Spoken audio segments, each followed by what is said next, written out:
Action of heat on sodium bicarbonate, कि sodium bicarbonate को जब हम हीट करते हैं तो क्या होता है।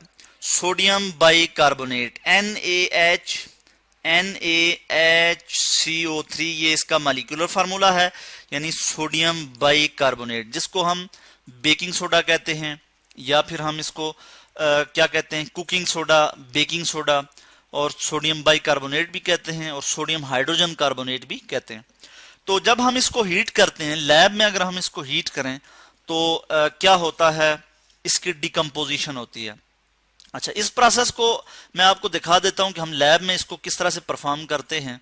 ये आप देख रहे हैं डायग्राम के, यहाँ पे हम आपको दिखा रहे हैं कि ये टेस्ट ट्यूब है और यहाँ पे ये बंसन बर्नर है जिससे हम इसको हीट कर रहे हैं। सोडियम हाइड्रोजन कार्बोनेट मौजूद है इस टेस्ट ट्यूब में, और जब ये हीट होगा और कितना, यानी अबव 50 डिग्री सेंटीग्रेड तक जब हम इसको हीट करेंगे, या इससे 50 डिग्री सेंटीग्रेड तक जब हम इसकी हीटिंग करेंगे या इसकी हीटिंग जो स्टार्ट होगी, तो जैसे जैसे टेम्परेचर बढ़ता जाएगा तो इसकी डिकम्पोजिशन स्टार्ट हो जाएगी। ये डिकम्पोज हो जाएगा कार्बन डाइऑक्साइड में, वाटर में और सोडियम कार्बोनेट में। अच्छा, इस रिएक्शन को मैं यहाँ पे आपको दिखा देता हूँ, यानी सोडियम हाइड्रोजन कार्बोनेट NaHCO3, और ये रिएक्ट कर रहा है किसके साथ जी, इसकी हम क्या कर रहे हैं जी, हीटिंग कर रहे हैं। इसकी हम हीटिंग कर रहे हैं, अभी ये किसी से रिएक्ट नहीं कर रहा, और ये मैं यहाँ लिख लेता हूँ कि हीट, और कितना हीट जी हमने यहाँ किया इसको 50 डिग्री सेंटीग्रेड तक से फॉर एग्जांपल हम इसको हीट करते हैं, तो हमारे पास क्या आ जाएगा, Na2CO3 सोडियम कार्बोनेट।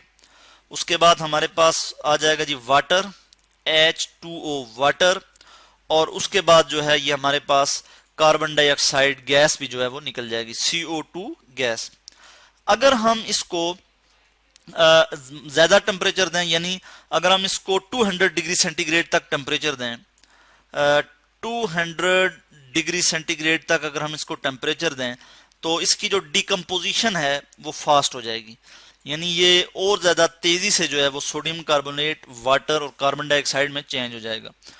तो 200 डिग्री सेंटीग्रेड पे इसकी जो डिकम्पोजिशन है वो फास्ट हो गई है, यानी 50 डिग्री सेंटीग्रेड से ऊपर जब इसको टेम्परेचर दिया हमने तो इसने डिकम्पोजिशन स्टार्ट कर दी, ये सोडियम कार्बोनेट और वाटर में कन्वर्ट होना शुरू हो गया। यहाँ पे कार्बन डाइऑक्साइड या वाटर जो है और जो है वो कलेक्ट होगा, और यहाँ पे जो है ये सोडियम कार्बोनेट पीछे रह जाएगा। अच्छा, इसके बाद हम देखते हैं कि ये जो सोडियम कार्बोनेट है, इसको अगर हम फर्दर जो है इसकी अगर हम हीटिंग करते ही रहें तो क्या होगा, इसकी डिहाइड्रेशन होगी, यानी वाटर रिमूव होगा। यानी इस रिएक्शन को मैं यहाँ पे आपको दिखा देता हूँ, ये सॉलिड स्टेट में है, तो इसको यहाँ पे मैं लिखता हूँ कि Na2CO3 सोडियम कार्बोनेट। फर्दर हमने इसको हीट किया तो हमारे पास क्या आ गया जी, हमारे पास जो है ऑक्साइड आ गया, सोडियम का ऑक्साइड, Na2O सोडियम ऑक्साइड, और उसके बाद क्या आ गई जी, carbon dioxide gas, CO2 gas आ गई।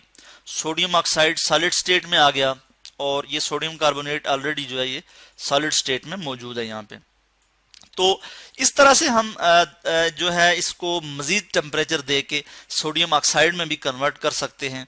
और कितना टेम्परेचर हम इसको मजीद दे सकते हैं जी, हम इसको 850 डिग्री सेंटीग्रेड तक जब मजीद टेम्परेचर देंगे तो ये सोडियम कार्बोनेट जो है ये सोडियम ऑक्साइड में कन्वर्ट हो जाएगा, और फिर कार्बन डाइऑक्साइड गैस भी फिर निकल जाएगी।